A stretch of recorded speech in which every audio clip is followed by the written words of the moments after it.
कभी कभी ऐसा महसूस होता है ना कि दिमाग तो तूफान की रफ्तार से भाग रहा है पर शरीर जैसे जमसा गया है। हाँ, इसी को एंग्जाइटी कहते हैं।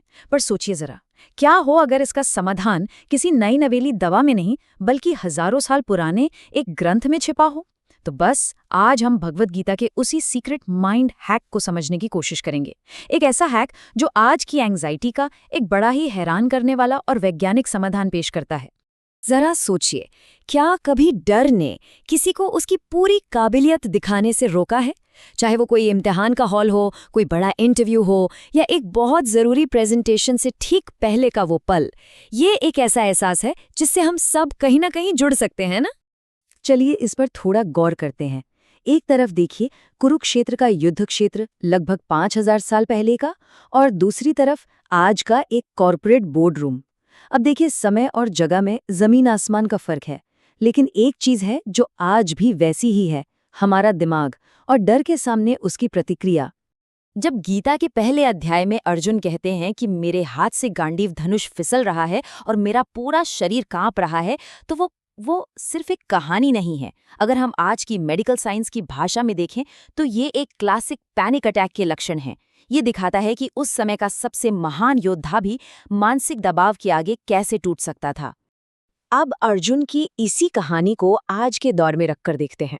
मान लीजिए आदित्य नाम का एक बहुत होनहार स्टूडेंट है। 2 साल की जबरदस्त मेहनत की, सब कुछ आता है, लेकिन जैसे ही एग्जाम हॉल में बैठता है, दिमाग एकदम खाली, सब कुछ ब्लैंक। ये उसकी काबिलियत की कमी नहीं थी, ये उस एंजाइटी की जीत थी जिसने अर्जुन जैसे योद्धा को भी डरा दिया था। तो दिमाग के अंदर असल में होता क्या है? ये कोई हवाई बात या सिर्फ एक एहसास नहीं है, इसके पीछे पक्का विज्ञान काम करता है। तो चलिए इस प्राचीन ज्ञान को आज के न्यूरोसाइंस की कसौटी पर परख कर देखते हैं। देखिए, जब हम बहुत ज्यादा एंजाइटी में होते हैं तो हमारे दिमाग का जो डर वाला हिस्सा है, एमिगडाला, वो समझ लीजिए हाईजैक हो जाता है। फिर कॉर्टिसोल जैसे स्ट्रेस हार्मोन्स की बाढ़ आ जाती है पूरे सिस्टम में। और ये हार्मोन्स क्या करते हैं?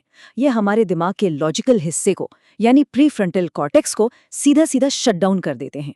और नतीजा, हम एक तरह से बायोलॉजिकली मूर्ख बन जाते हैं। मतलब हमारी सोचने समझने की शक्ति उस पल के लिए लगभग खत्म हो जाती है। अच्छा, तो अब सवाल ये उठता है कि इसका हल क्या है? और मजे की बात यह है कि यहीं पर पश्चिमी मनोविज्ञान और गीता के दर्शन के बीच एक फंडामेंटल मतभेद सामने आता है। यहाँ एक बहुत ही दिलचस्प अंतर है। पश्चिमी मनोविज्ञान कहता है अपने विचारों को बदलो, पॉजिटिव सोचो, इसे कॉग्निटिव रीफ्रेमिंग कहते हैं। लेकिन गीता का नजरिया बिल्कुल अलग है। गीता कहती है विचार को मत बदलो, विचार से अपने रिश्ते को बदलो, विचार के साक्षी बन जाओ। गीता के अनुसार जब दिमाग खुद ही आपके काबू से बाहर हो तो उसे सिर्फ पॉजिटिव सोचने के लिए कहना लगभग नामुमकिन है। ये बिल्कुल वैसा ही है जैसे किसी डूबते हुए इंसान को ये कहना कि भाई पानी को देखने का अपना नजरिया बदल लो। अरे, जब कोई पैनिक अटैक में होता है तो उसका दिमाग पॉजिटिव सोचने की हालत में होता ही नहीं है। तो फिर गीता का वो सीक्रेट माइंड हैक है क्या? वो है ऑब्जर्वर, यानी साक्षी की शक्ति। ये अपने ही विचारों और अपनी ही भावनाओं का एक तटस्थ, एक न्यूट्रल गवाह बनने की कला है। इस अवस्था को कहते हैं साक्षी भाव। सोचकर देखिए, आपके अंदर विचारों और भावनाओं का एक तूफान चल रहा है और आप उसे दूर से देख रहे हैं बिना उसमें बहे। यही साक्षी भाव है। और ये सिर्फ कोई आध्यात्मिक विचार नहीं, बल्कि एक न्यूरोलॉजिकल एक्सरसाइज है। जब हम अपनी इमोशन से खुद को अलग करते हैं तो हम असल में अपने दिमाग को शांत रहना सिखा रहे होते हैं। और एक बात बिल्कुल साफ होनी चाहिए, इसका मतलब दुनिया छोड़कर भागना नहीं है। भगवान कृष्ण ने अर्जुन को युद्ध छोड़ने के लिए नहीं कहा था, बल्कि और ज्यादा असरदार तरीके से लड़ने के लिए कहा था। तो ये दुनिया में और ज्यादा प्रभावी ढंग से काम करने के लिए मेंटल क्लैरिटी हासिल करने का एक तरीका है। और इसी से जोड़ा है निष्काम कर्म का सिद्धांत। मतलब जब नतीजे का डर दिमाग से हट जाता है तो सारा ध्यान सिर्फ और सिर्फ काम पर केंद्रित हो पाता है। आज के मनोवैज्ञानिक इसी को तो फ्लो स्टेट कहते हैं, वो अवस्था है जहां इंसान अपना सबसे बेहतरीन प्रदर्शन करता है।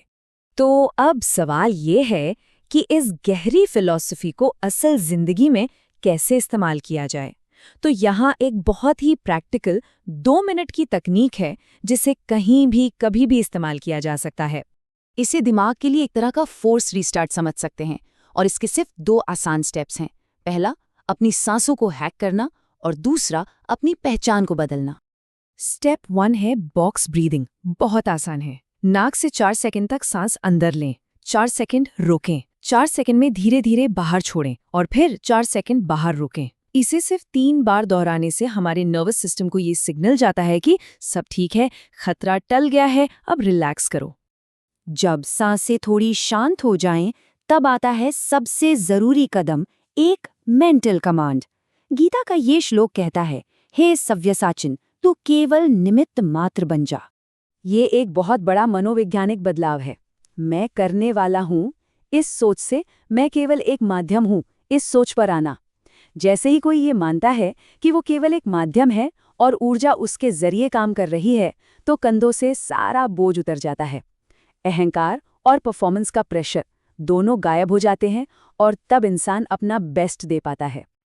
देखिए, ये सिर्फ एक व्यक्तिगत तकनीक नहीं है, ये तो एक शक्तिशाली सांस्कृतिक विरासत है जिसे शायद हम भूल गए हैं और अब शायद अपनी जड़ों से फिर से जुड़ने का समय आ गया है।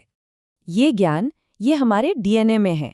इसी ज्ञान के बल पर चंद्रगुप्त मौर्य ने एक विशाल साम्राज्य की नींव रखी थी। इसी ज्ञान के साथ स्वामी विवेकानंद ने शिकागो में पूरी दुनिया को मंत्रमुग्ध कर दिया था। ये कोई भूली बिसरी बात नहीं, बल्कि हमारी वो विरासत है जो हमें ताकत देने का इंतजार कर रही है। तो आखिरी सवाल बस यही है, क्या हम अपनी ही जड़ों में छिपी इस शक्ति से फिर से जुड़ने के लिए तैयार हैं? क्योंकि समाधान कहीं बाहर नहीं, हमारे अंदर ही मौजूद है।